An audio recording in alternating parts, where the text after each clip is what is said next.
Morning everyone. আজকে শনিবার, আজকেও নিরামিষ। এই চা খাবো, চা খেয়ে গাছে জল দেবো, সকালে টিফিনে খেতে হবে, দেখতে হবে।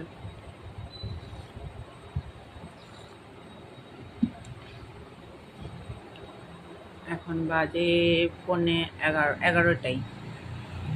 এই ব্লগটা স্টার্ট করলাম। ঠিক আছে, আজকেও রোদ আছে। কালকে মেঘলা মেঘলা হচ্ছে, একটু বৃষ্টি হয়েছে, তাও জানি কেমন একটা যাই হোক, কাজ শুরু করি।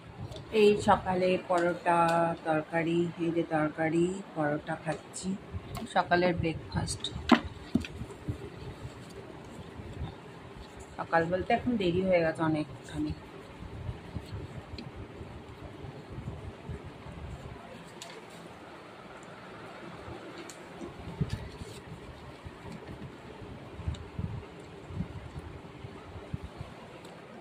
এই আমাদের গাছে আম হয়েছে, কত সবুজ দেখতে পাচ্ছ, কত সুন্দর, কত ভালো। তোমরা যদি আমের আচার খেতে চাও বা আম খেতে চাও, চলে এসো আমাদের বাড়িতে। এত সুন্দর ঝরা, দেখো এক ছড়া আম, একটা ছড়া পুরো আম। দেখো বন্ধুরা, কত সুন্দর আম। এই দেখো আমাদের খিচুড়ি হলো আজকে, এক সিদ্ধ ভাত, আজকে সোমবার। আমি এখন খাচ্ছি, দেখো খেয়ে নিচ্ছি। এখন রাত দেরি হয়ে গেছে, প্রতিদিনই দেরি হয়, দেরিটার কথা আর বলো না।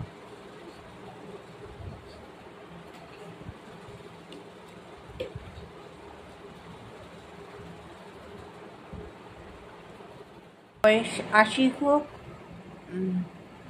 বয়স 12 হোক, সম্মান তো তাকেই করব। বয়স 80 হোক, 12 হোক, সম্মান তো তাকেই করব।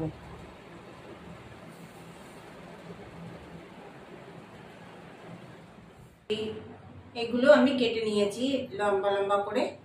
পটলগুলো এইভাবে ছিল, চিড়ে নিয়েছি, সামনের দিক দিয়ে চিড়ে নিয়েছি। এই পটলগুলোকে এখন ভাজবো, তেল দেবো। কড়াই এখনো ভিজে, কড়াইটা শুকাক তারপর। এবার এই যে কড়াই প্যানে তেল দিলাম, কড়াইতে বেশ খানিকটা তেল দেবো।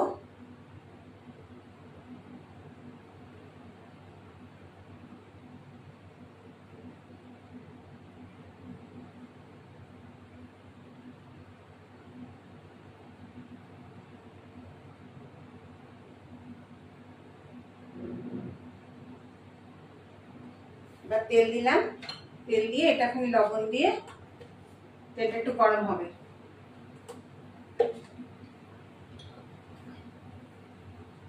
লবণ দিয়ে ভাজবো।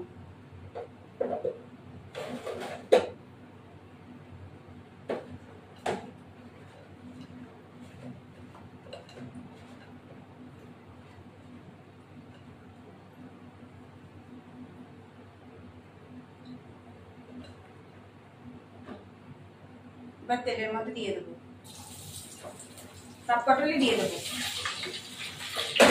এবার একটা ঢাকা দেবো,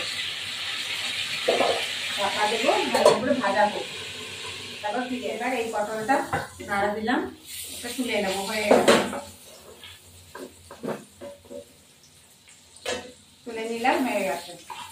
গোটা পটলও করে, চিড়ে পটল করছি আমি। একটু চিড়ে হলো সর্ষে আর পোস্ত দিয়ে।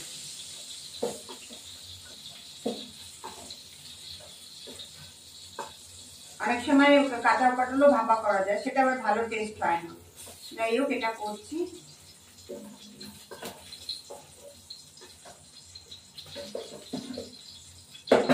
এবার একটু তেল দেবো প্যানে, সামান্য তেল দেবো,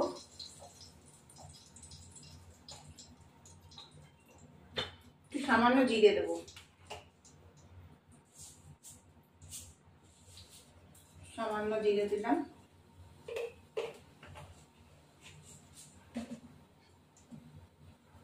এবার একটু এই মশলাটা আছে, মশলাটা সামান্য দিয়ে দেবো। এটা হলো একটু সর্ষে পোস্ত, কাঁচা লঙ্কা দেওয়া রয়েছে।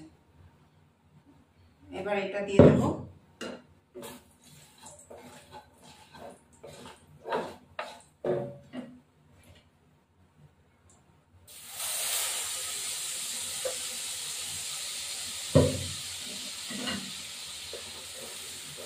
সামান্য একটু হলুদ নুন দেবো, লবণ দিতে হবে।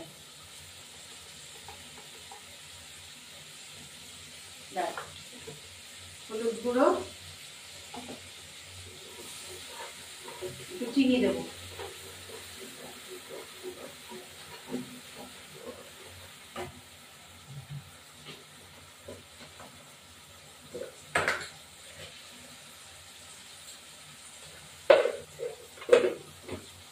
স্বাদ অনুসারে দুটো লঙ্কা, আপনাদের যেমন লঙ্কা দিলে লঙ্কা দেবেন।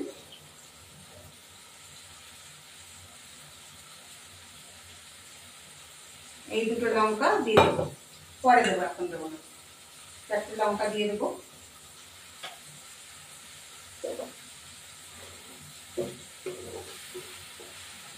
এটা হবে সর্ষে পোস্ত দিয়ে, এটা ভালোই লাগে খেতে, নিরামিষ রান্না তো দারুণ লাগে খেতে। চাইলে আপনারা গোটা পটলও দিতে পারেন, আমি আবার দিয়েছি গোটা পটল দিইনি, একটুখানি দিয়েছি, কেটে চিড়ে দিয়েছি। এবার পটলগুলো আমি দিয়ে দেবো, 4টে চেরা লঙ্কা দিয়ে দেবো, সামান্য একটু জল দিতে হবে।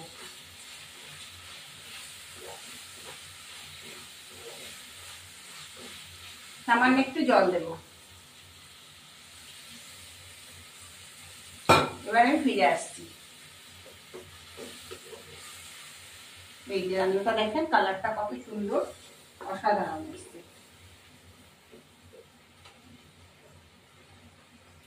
এবার ঢাকা দেব, ফুটবে। ফুটে দেওয়ার পরে কাঁচা সরষের তেল দিয়ে নামিয়ে দেবো। অসাধারণ রান্না হয় পটল পোস্ত।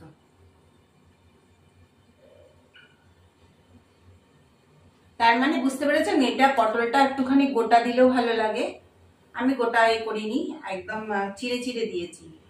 চিড়ে ভেজে দিয়ে আরো ভালো লাগে, ভাপাও করা যায়, আপনারা যেভাবে ইচ্ছে সেভাবে করবেন, এত সুন্দর হয় এটা। তিল দিয়েও, তিল বেটেও করা যায়। এটা এখনো হয়ে যাবে, এক্ষুনি ফুটবে, বেশিক্ষণে রান্না না, চট জলদি হয়ে যায়। এই যে হয়ে গেল।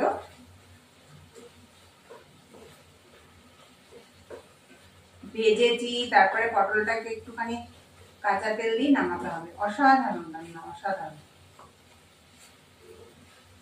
পটল অনেক দিয়ে রান্না করা যায়, চিংড়ি মাছ পুর করে রান্না করা যায়। পটলের রেসিপি আপনাদের অনেক দেখিয়েছি, আরো দেখাবো।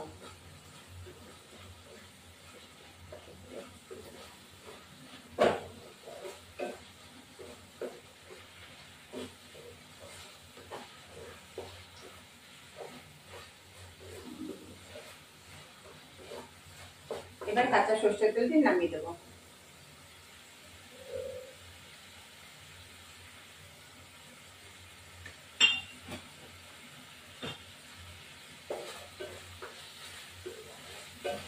আপনারা রান্না করবেন, কেমন হলো বলবেন, কমেন্ট করবেন। এই যে অসাধারণ রান্না হয়।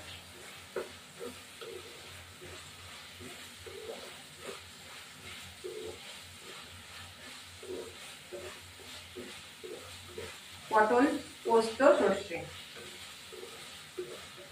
এটা পুরোনো দিনের মা ঠাকুমারা রান্না করতো এইভাবে।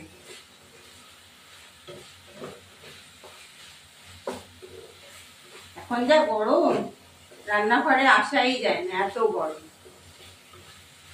বাধ্য হয়ে যা পরে আছি তাই পরে চলে আসি। এবার আমার হয়ে গেল।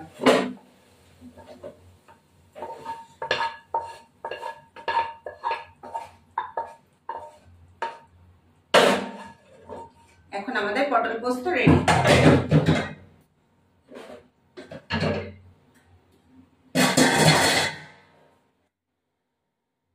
এই আমার পটল পোস্ত রেডি। আপনারা বাড়িতে ট্রাই করে দেখবেন, অসাধারণ রান্না হয়। আমি একটু খেয়ে দেখছি।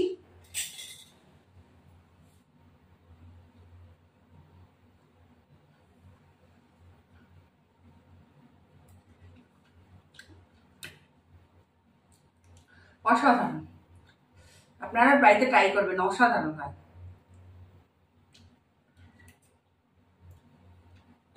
ভিডিওটি ভালো লাগলে লাইক শেয়ার সাবস্ক্রাইব করবেন, বেল আইকনটা প্রেস করবেন, নতুন বন্ধু পুরনো বন্ধুকে ছড়িয়ে দেবেন। কমেন্ট করবেন কেমন হলো না হলো। দারুণ হয়েছে, দারুণ, অসাধারণ। দারুণ। এই হলো আমার পটল পোস্ত, আপনারা বাড়িতে ট্রাই করবেন। এই হলো আমার উচ্ছে ভাজা, পোস্ত দিয়ে ঝিঙে, শাক ভাজা। ও আমাদের টক ডালও হয়েছে, আম দিয়ে টক ডাল। খেয়ে নে।